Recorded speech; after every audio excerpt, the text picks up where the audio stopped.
Lorsque le Saint-Esprit donne, le Saint-Esprit nous délivre, le Saint-Esprit, on voit la puissance de Dieu se manifester, nous ne pouvons que le louer, le glorifier, l'adorer. Vous voyez, lorsque, je ne sais pas pour vous, mais moi, quand je pense à ma vie, je regarde ce que l'Éternel a fait dans ma vie, comment est-ce que l'image que j'ai, c'est pendant plus de... Je suis tombé dans une fosse spirituelle, un creux spirituel, et pendant plus de 20 ans, j'étais dans cette fosse, essayant d'essayer de m'en sortir, je n'y arrivais pas. Et un jour, dans le désespoir, j'ai crié à Jésus, et c'est comme, vous êtes au fond de la fosse, il y a une main de Christ qui est tendue, et vous attrapez cette main, et il vous sort de cette fosse. Et pendant que vous essayez d'en sortir, le malin ne lâche pas, il veut vous tenir le talon. Mais non, mais Christ, en nous, est le plus fort. Et il m'a sorti de cette fosse. Et donc, lorsque je suis sorti de cette fosse, je savourais ma liberté. Je savourais chaque jour ma liberté. Et là, vous savez, le roi David a dit un jour, comment ne pas, que pourrais-je faire pour ce Dieu ? Que pourrais-je faire pour ce grand Dieu qui m'a libéré, qui m'a affranchi? C'est la même chose que je me suis demandé, que puis-je faire pour l'Éternel après ce qu'il a fait? Et qu'est-ce qu'on peut faire? On ne peut que le louer, l'adorer, et puis avoir une vie de sanctification. C'est tout. On ne peut rien acheter à Dieu, on ne peut rien donner d'autre à Dieu que notre vie l'apôtre Paul dit qu'on est... notre corps, on doit répandre un parfum de bonne odeur, un sacrifice de bonne odeur. C'est la sanctification.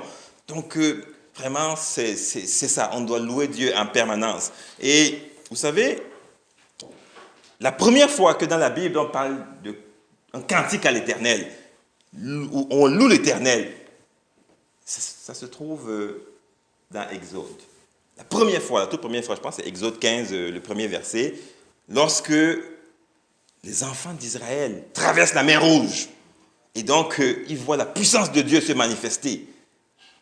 Et après cela, ils disent, Moïse, Myriam et les autres commencent à entonner un cantique à l'Éternel. Personne ne leur a demandé de le faire, mais c'est une façon de remercier. Comment pourrais-je remercier ce grand Dieu?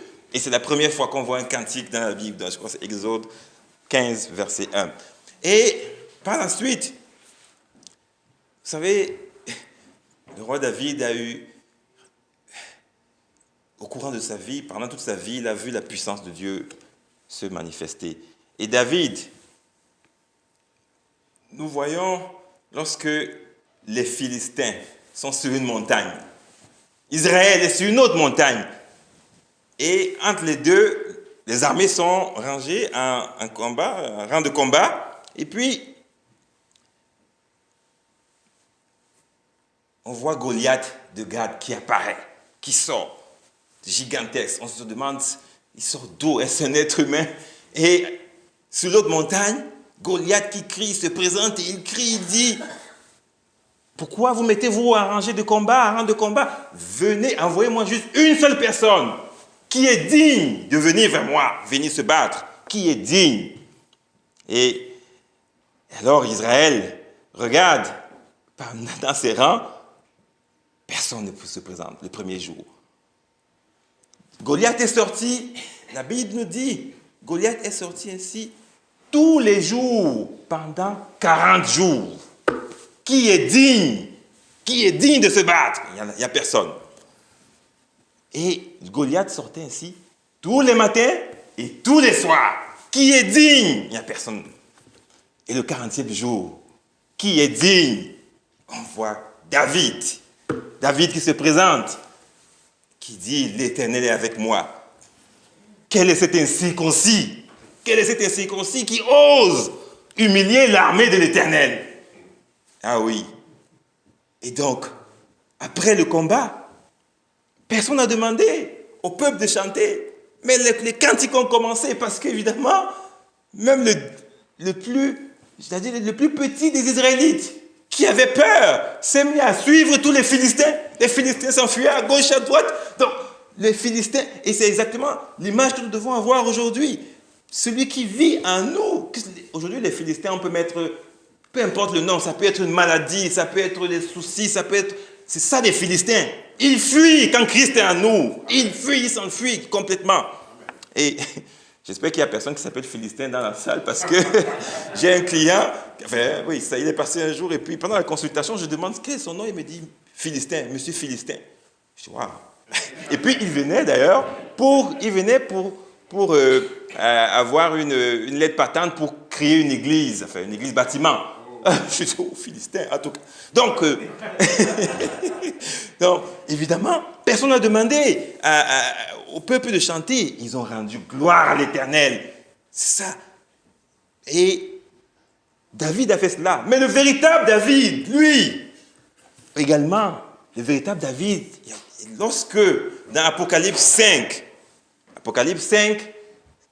on a le livre scellé. Le livre scellé, le livre écrit en dedans et en dehors. Scellé de 7 sceaux. Et dans Apocalypse 5, l'Éternel a assis sur son trône et il tient le livre dans sa main droite. Et on demande, une voix demande, qui est digne d'ouvrir le livre? Qui est digne? Et alors, la parole nous dit, personne, ni dans le ciel, ni sur la terre, ni sous la terre, ni sur la mer. Il n'y en avait personne. Et c'est là où Jean dit, je pleurais. Je pleurais d'entendre cela, que personne n'était digne, même de regarder le livre. Et là, un des vieillards lui dit, ne pleure pas, ne pleure point, car l'agneau a vaincu. L'agneau a vaincu, et cet agneau est venu et s'est saisi du livre. Et lorsque l'agneau a pris le livre, il nous a dit que la louange a commencé dans le ciel et la même louange sur la terre, sur la mer, parce que l'agneau a vaincu. La louange. Donc, c'est extraordinaire lorsque nous vivons cela. Ah oui. Donc, ce matin, je reviens au message Christ en nous, l'espérance de la gloire. Alors, on va lire donc 1 Colossiens 26-27.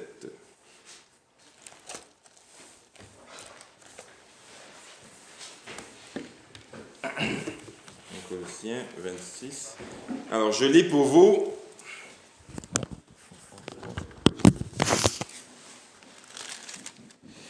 Le mystère caché de tout temps et dans tous les âges, mais révélé maintenant à ses saints, à qui Dieu a voulu faire connaître quelle est la glorieuse richesse de ce mystère parmi les païens, savoir Christ en vous, l'espérance de la gloire. Éternel, mon Dieu, mon roi, merci Yahweh de nous avoir rassemblés ici afin de partager ce message. Oui, Père, nous ne sommes pas venus ici pour écouter un homme, nous ne sommes pas venus ici pour écouter les paroles qui viennent de l'intelligence, mais les paroles qui viennent de ton esprit, ô Père éternel. Merci Père pour cela, que ce soit la voix de l'époux que nous entendons, car nous sommes la fiancée de Christ, que ce soit la voix de l'époux que nous entendons. Et Père éternel, donne-nous l'explication, oui Père, de ce message, car tu l'as dit à tes enfants, tu donneras l'explication de toute parole, de toute parole qui vient de toi. Merci pour tout, oh Yahweh, dans le nom de Jésus, je t'ai prié. Amen. Amen. Alors, Christ en nous, l'espérance de la gloire. Vous savez, il y a une chanson mondaine, enfin plusieurs chansons mondaines disent nous irons tous au paradis. Nous irons tous au paradis. Peut-être cela vient d'un bon sentiment, louable par ailleurs, que plusieurs personnes, que tout le monde aille au paradis. Mais ce sentiment-là, louable soit-il, il est néanmoins terrestre, charnel et n'est écrit nulle part dans la parole de Dieu. Nulle part il est dit que tout le monde ira au paradis. Par contre, il est écrit, le Seigneur lui-même l'a dit, Jésus, dans Matthieu 7, au verset 13, « Entrez par la porte étroite, car large est la porte, spacieux est le chemin qui mène à la perdition. Et il y en a beaucoup qui entrent par là, mais étroite est la porte. Resserrez le chemin qui mène à la vie, et il y en a peu qui les trouvent. Donc, tout le monde n'ira pas au paradis, malgré ce qu'on souhaiterait. Ce matin, je voudrais qu'on se pose la question. Mon nom est-il écrit dans le livre de vie? Ton nom est-il écrit dans le livre de vie? Chacun de nous doit pouvoir y répondre avec certitude. D'ailleurs, on va lire Apocalypse 20, verset 12. Apocalypse 20, verset 12. Je lis pour vous. Alors, il s'agit du jugement dernier. Et je vis les morts, les grands et les petits, qui se tenaient devant le trône. Des livres furent ouverts, et un autre livre fut ouvert, celui qui est le livre de vie. Et les morts furent jugés selon leurs œuvres, d'après ce qui était écrit dans ces livres. On va aussi lire Apocalypse 20, 15. Quiconque ne fut pas trouvé écrit dans le livre de vie fut jeté dans les temps de feu. Mon nom est-il écrit dans le livre de vie? Si celui qui écoute ce message, cette parole du Seigneur ce matin n'en est pas certain, il est indispensable d'ouvrir son cœur à Jésus-Christ, à Yeshua, à l'instant. Ne pas attendre demain. Ouvrir son cœur à Yeshua, reconnaître notre nature pécheresse, reconnaître le Seigneur Jésus comme unique sauveur et Seigneur de notre vie, l'inviter et être prêt à le recevoir.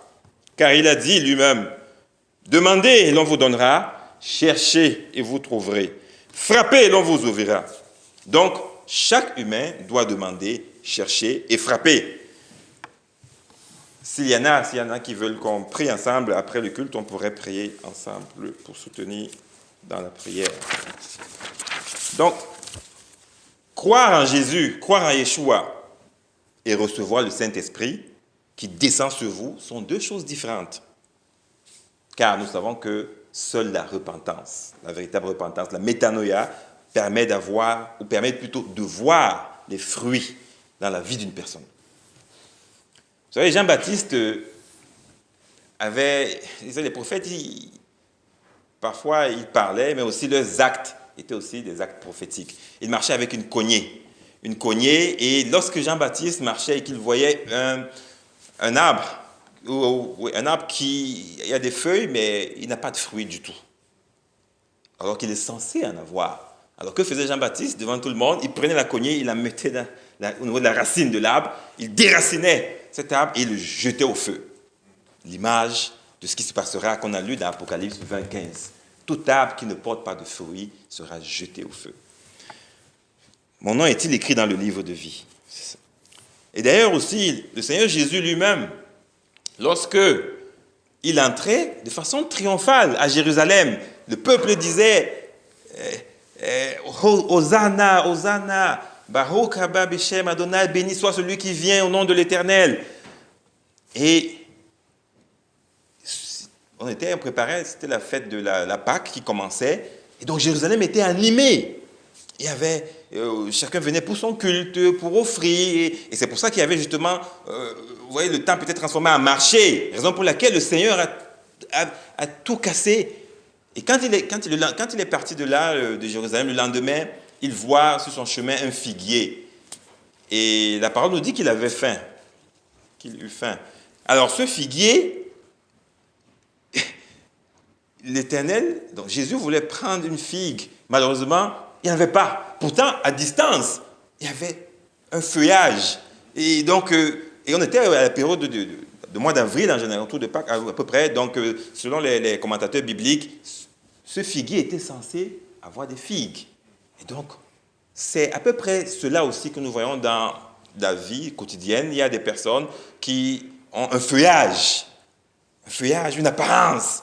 Mais à l'intérieur, il n'y a pas de fruits dignes de repentance.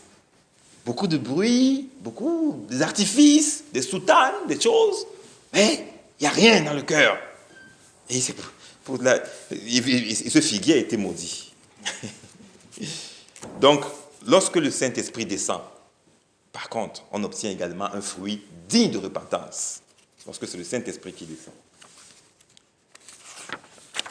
Alors, la particularité avec le passage aujourd'hui est tiré du livre, donc, de la lettre que Paul, le frère Paul, a envoyée à l'église de Colosse. Je vais d'abord faire un petit aperçu des raisons pour lesquelles Paul a envoyé cette lettre. Alors, Paul était en prison et il a entendu qu'à l'église de Colosse, il y avait plusieurs hérésies. Les hérésies venant des philosophies gréco-romaines et certaines hérésies tirées des traditions juives qui d'ailleurs même au niveau juif étaient des traditions extra-canoniques, on ne les considérait pas. Mais néanmoins, c'était des hérésies, on se demandait si réellement Jésus est Dieu, est-ce que c'est la divinité de Christ. Donc l'église de Colosse était un petit peu perturbée par rapport à tout ça, d'où donc la lettre à l'église de Colosse. Et dans cette lettre, Paul exprime certaines réalités, certains faits. Il explique dans cette lettre certains faits. Première chose, il dit et il confirme que la suprématie de Christ sur la création et le fait que Christ soit au centre de toute chose, on ne doit pas en douter, c'est une certitude. Il le dit, on va lire la lettre, on est sur Colossiens, disons, il dit que Christ est l'image du Dieu invisible. Colossiens 1, verset 15. Colossiens 1, verset 15. Il est l'image du Dieu invisible, le premier-né de toute la création.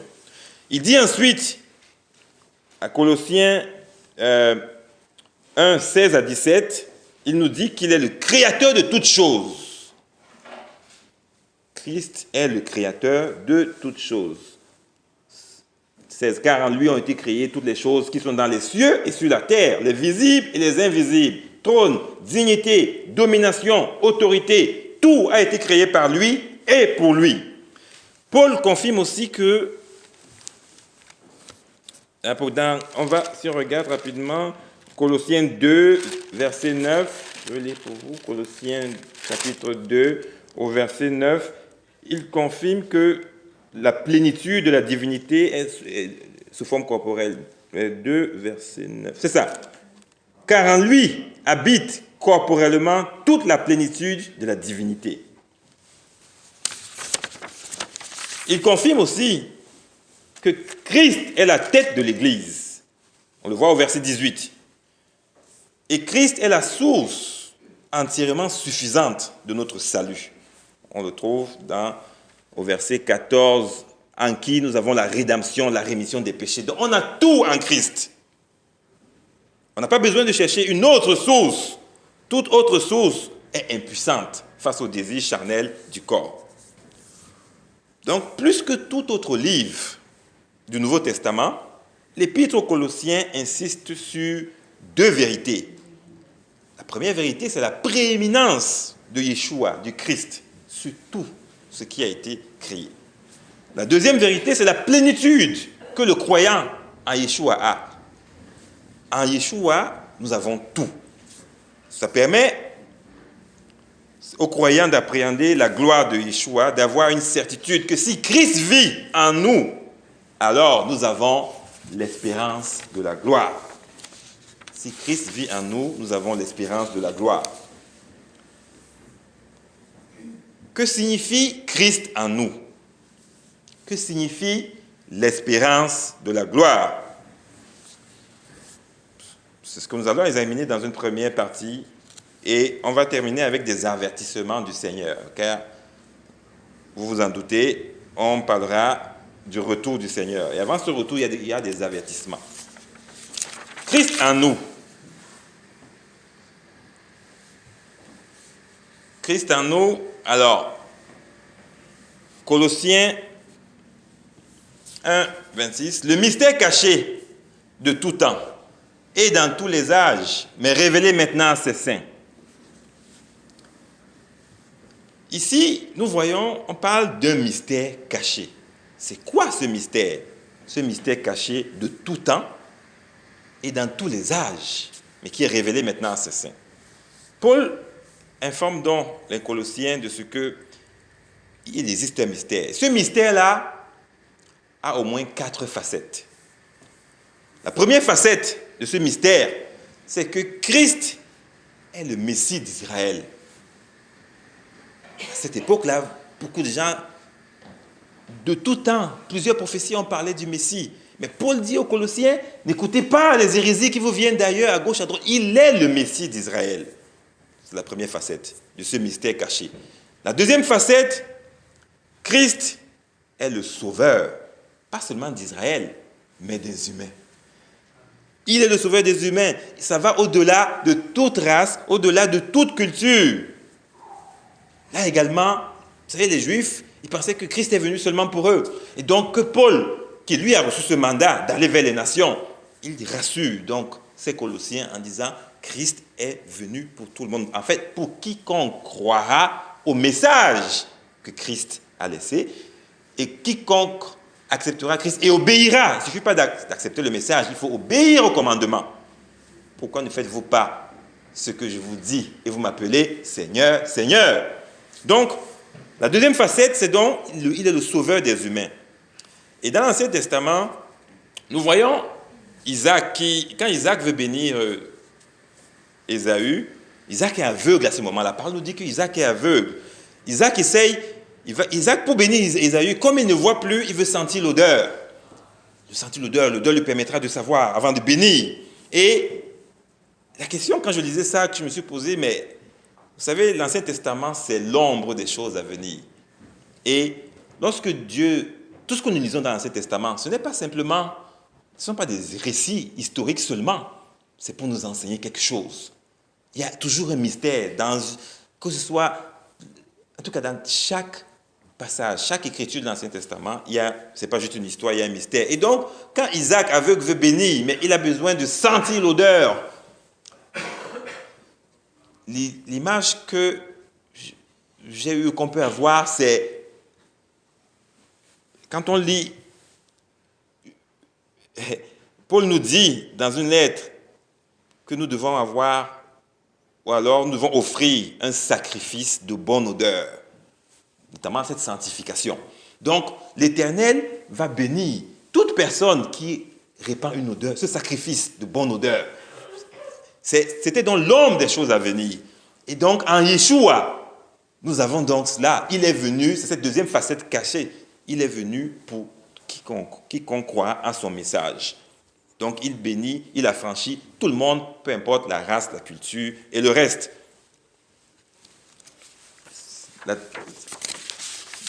Donc, après toutes ces prophéties qui ont annoncé le Messie, il est là.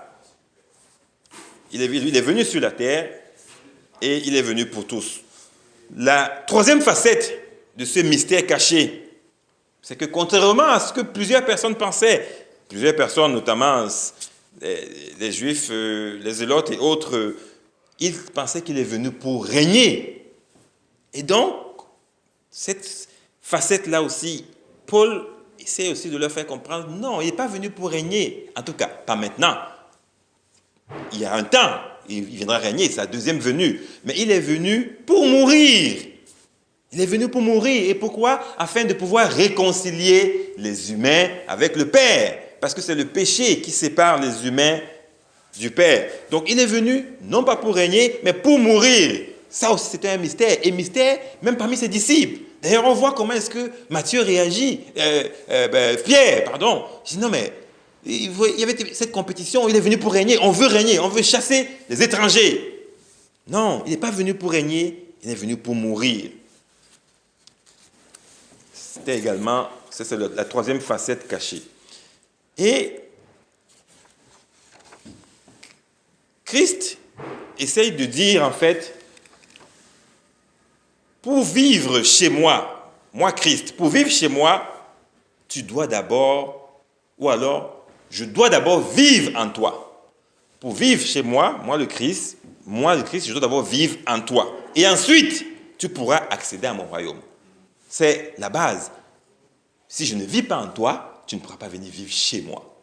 Et d'où le mystère. C'est la Bible a beaucoup de mystères. D'où le mystère de la nouvelle naissance. Parce que dans Jean 3, Jean chapitre 3, je crois au verset 3, le dialogue donc entre n'est-ce pas? Il parle de la nouvelle naissance. Et donc, c'est ça, c'est un mystère également. Par cette nouvelle naissance, Christ vient vivre en nous. Et alors, lorsqu'il vit en nous, nous aussi, nous allons pouvoir vivre chez lui. Mais la quatrième facette de ce mystère, c'est que Christ, Paul dit aux Colossiens que la vie éternelle, avec l'éternel, est garantie. C'est une garantie. La vie éternelle avec le Père est garantie. Et il le dit, et évidemment, la parole, on va lire ensemble Romains 8, 11. Romains chapitre 8, au verset 11. Je lis pour vous. Romains 8, 11. Et si l'esprit de celui qui a ressuscité Jésus d'entre les morts habite en vous, celui qui a ressuscité Christ d'entre les morts rendra aussi la vie à vos corps mortels par son esprit qui habite en vous. Je dois d'abord vivre en vous afin que vous puissiez vivre chez moi. Donc Paul confirme aux Colossiens que si vous avez Christ en vous, vous avez la vie éternelle. C'est une certitude. N'écoutez pas les hérésies qui viennent de plusieurs courants, n'est-ce pas, du judaïsme. N'écoutez pas cela. Lisons également 1 Jean chapitre 5, au verset 11 à 12. 1 Jean.